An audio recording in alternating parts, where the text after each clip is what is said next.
Sell Zinchenko. He's not good enough. He has cost Arsenal several points at several periods where the Premier League title race is concerned. Mikel Arteta's system has left him. He cannot be that bad, can he? I do believe some of the criticism that's been thrown Zinchenko's way has been unwarranted, but a lot of the criticisms are valid. When you look at Zinchenko, you know, obviously he has a lot of critics. One thing that is typically said is, why doesn't Mikel Arteta play him in midfield? Surely he's better suited to playing as either a number 8 in the left centre mid channel for Arsenal, which is void at the moment, or in the 10.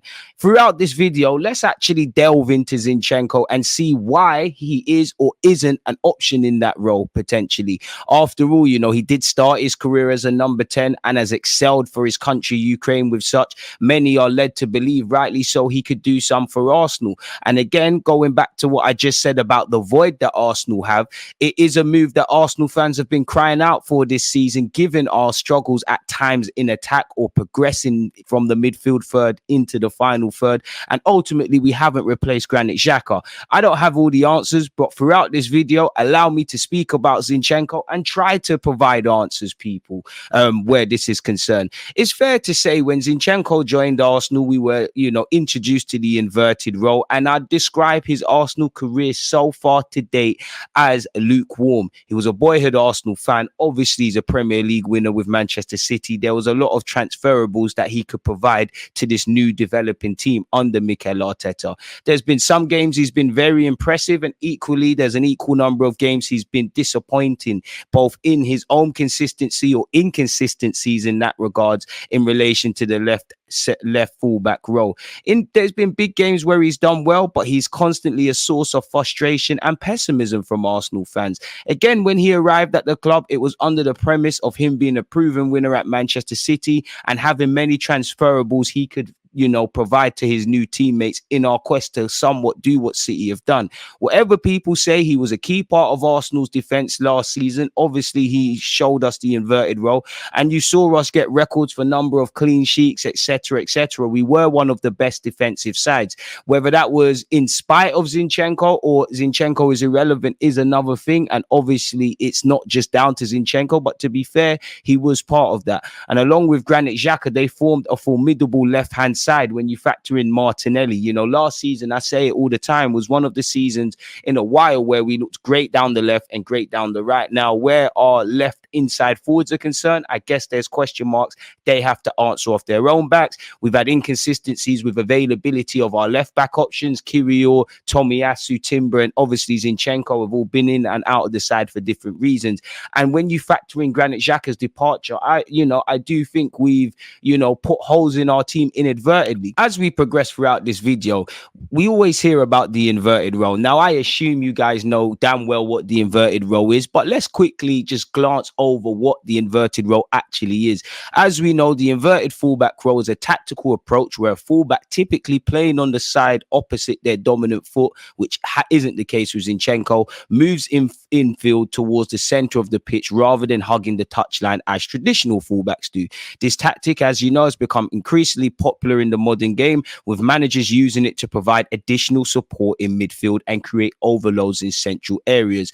Going on with that, we know key pillars to that are obviously positioning. Instead of staying out wide on the touchline, inverted fullbacks have to move infield, often in line or even inside the midfield with their teammates in that central position. By moving centrally, the inverted fullback helps congest the midfield, providing passing options, lanes, and overloads once again in central regions.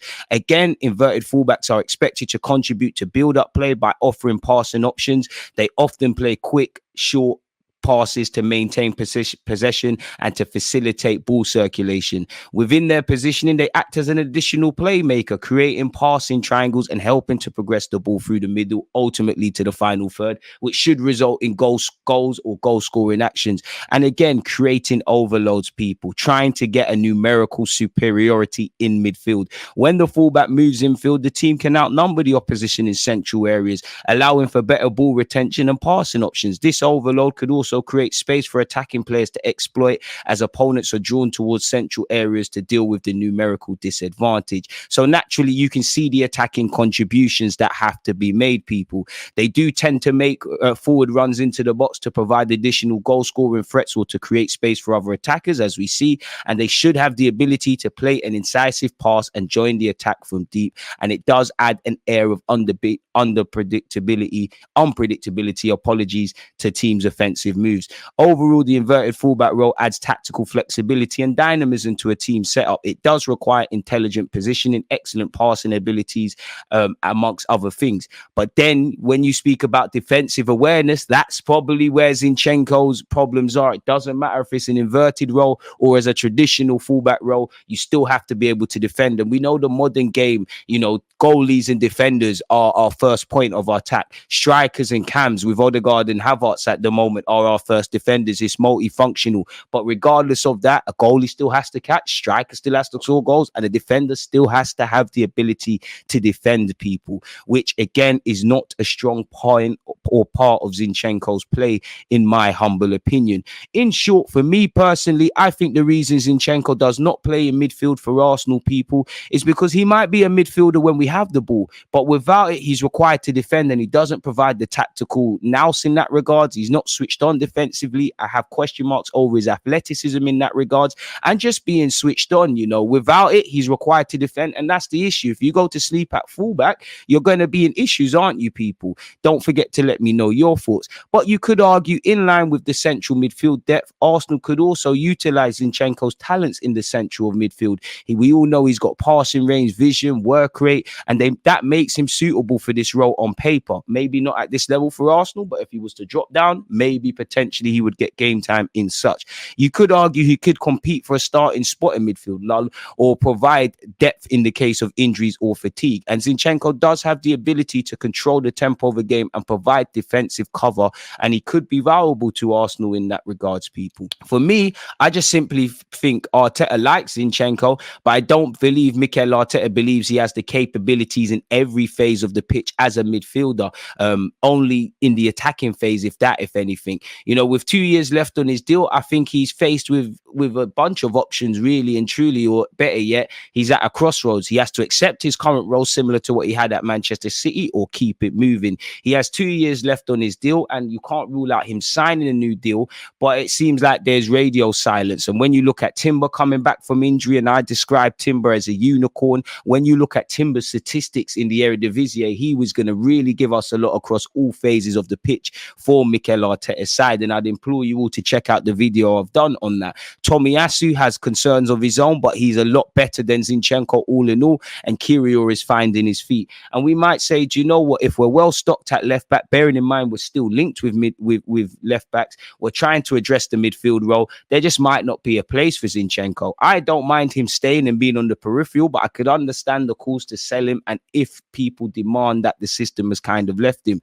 Who knows what the future holds for him, people? But as I said, for me, he's a midfielder when Arsenal have the ball. Without the ball, that's where the issues are, and that's obviously why he isn't in the middle of the park, people. But you could argue, man, that he would have a lot of strengths. He does have the ability to play incisive passes and has an air of unpredictability about him, if I'm completely honest. Now, I think for myself personally, I do think, I understand the frustrations with Zinchenko. Evidently, he has shown no improvement defensively. And I think what Arsenal paid for is what they got, in that you've got a good player that obviously is very good at contributing from the inverted role in the middle third, but ultimately he's not reliable. He's not strong enough 1v1. Even in his best of days, he is a flight risk defensively. I think in comparison to some of the other options, not strong enough defensively, not as physically robust as some of his teammates. And again, to go back to answering the main question of this video, I think Mikel Arteta once again has stated it himself. He once upon a time said his main position is as a left back, but within that position and within the formation that we have, he can alter and occupy different spaces on the pitch. This is the main quality Alex has. Now, where Zinchenko's concerned, take it from a Sunday league fullback. None of us wanted to be fullbacks. Of course, with, the Brazilian fullbacks that have come on the scene, for the more younger football fan, with Trent Alexander-Arnold, these guys are putting respect on fullback's name. The best you could probably get for me coming up was Roberto Carlos and Ashley Cole. We all wanted to be wingers and strikers, and evidently it didn't work out. Don't try and diss me though, because you see my intro goal, people. But Arteta is telling us stuff. There's got to be a reason. Mikel Arteta, one of the finest young progressive managers in the game, and Pep Guardiola, who is a hallmark of the modern day and is nothing short of a managerial legend, have both not elected to organically utilize Zinchenko in central midfield. Respectfully to his country, Ukraine, because they are bringing through a lot of good players, the talent pool isn't as big. So he's probably more likely going to play in midfield in that regard. Arteta also said he does play in that role coming from a different position in the attacking phase. He doesn't play there in the defensive stable situations because we believe we have other players to use there. It's a possibility. It's a good question because he's done it. Now, the last sentence does give some hope to Zinchenko, but he said it there. He doesn't play there in the defensive and stable situations. So that tells me Mikel Arteta, the gift and the curse of Zinchenko is that he's high risk, high reward. He is quite chaotic. Arteta wants to put him in situations where he can wreak somewhat chaos and get in, almost be a free man in the inverted role and link up with teammates and try to damage the opposition. But that's only one facet. In the defensive phase, and once we lose the ball, Zinchenko's a liability. And if you're a liability at fullback, you're going to be a liability in the middle of the park. It also takes me to when Pep Guardiola once said, people, when talking about the triumph of Manchester City winning the treble, he said at the time, I learned this season when you play against Bukayo Saka, Vinicius Jr., Gabriel Martinelli, Mohamed Salah or Sadio Mane in the past, you need a proper defender to win duels 1v1. When you look at Manchester City's system, they're so good, but arguably there's about 4 to 6 defensive players, centre backs even at times, occupying a number of roles. Where you look at Arsenal of recent, there's essentially been 4 defenders on the pitch, 5 if you force it with Declan Rice, because he once was a centre half. And then Pep went on to say, or in the Champions League at that level, they need one action to beat you. And Nathan, obviously referring to Ake, gave us that boost that I didn't have in the past. The biggest boost was having a proper defender, and in the past we didn't have it. And Nathan, Akanji, and Kyle Walker did it. No matter how we shape it, we're going to need to be a lot better defensively in 1v1 situations. And again, going against Zinchenko is, I believe, as we become a bit more all-rounded and creative, if we address the middle of the park, the pros to Zinchenko's game, the cons to his game are not outweighed by the pros, essentially. There were times last season where there was a lack of creativity because Zinchenko wasn't there. If we want to get to where Arsenal can be, we can't scream about not having a left back and lacking creativity. And I do believe to a degree the system has left him. I don't think he's a unicorn like Timber. He's clearly better in the final third than Tomiyasu. But all in all, I don't think he's strong enough 1v1. I'm not quite convinced on Kirill, but Kirill is moving in the right direction and is a more of a sturdier option than Zinchenko. For someone with the wealth of experience he has, he's essentially a flight risk, essentially. But just because the system leaves you doesn't mean you can't be utilized. If he's willing to accept a bit part role being on the peripheral, fair play. If rumors still persist about him potentially leaving the club and 35 to 40 million pound offers on a player that has 2 years left on his deal, and this is as good as it gets, then I think Arsenal have a serious decision to make. But he was an Arsenal fan. He has endeared himself to the Arsenal fan base. He does front up to the music. I do think he has a winning mentality. I'm not referring, obviously, to crying at Anfield. And I do think, I'm not going to lie, I think he's at that point where fans are so frustrated, they just scapegoating him because he had a part to play in the first goal, for example, against Aston Villa. But genuinely, if you're blaming just him, then you're alleviating everybody else. And the second goal where Jorginho's lost the ball, I don't think he deserved that heat. But I don't think we can go to the next level with, obviously, Zinchenko being a regular of sorts, people. We need to take a leaf out of Manchester City's book in that regard. So I believe that is why he does not play in central midfield. In relation to our other fullback options, check out the video I did about Jurriën Timber's return, people, at the time of making this video out. Zinchenko's problem is that he doesn't do the inverted role to the level of a Trent Alexander-Arnold for all his pros and cons, nor is he at the level of someone like Philip Lahm, nor is he athletic enough. And I think that in lies, when you add in those ingredients and throw in that he goes to sleep defensively, which Arteta alluded to and we went over in the video, these different ingredients as to why Zinchenko finds himself in the position he currently is, where it does appear that Arsenal have left him. To be fair to him, though, we have to be very fair and reflective to him. There is some qualities, people, and he was very important to us last season. You can see his final third entries, his progressive passes per 90, his passes per 90, and general other actions. The problem is, we can't keep talking about creativity as the sole reason for a left back. It could be a great added extra. When you look at like Timber, I can't put into words how exciting Timber's signing is going to be. But I do think Zinchenko's kind of gone past his sell-by date here. I don't think we'll ever see him in midfield. I do think there are qualities he can give into the squad, but time waits for no one, no man or no woman. So this is why Zinchenko finds himself in this precarious position.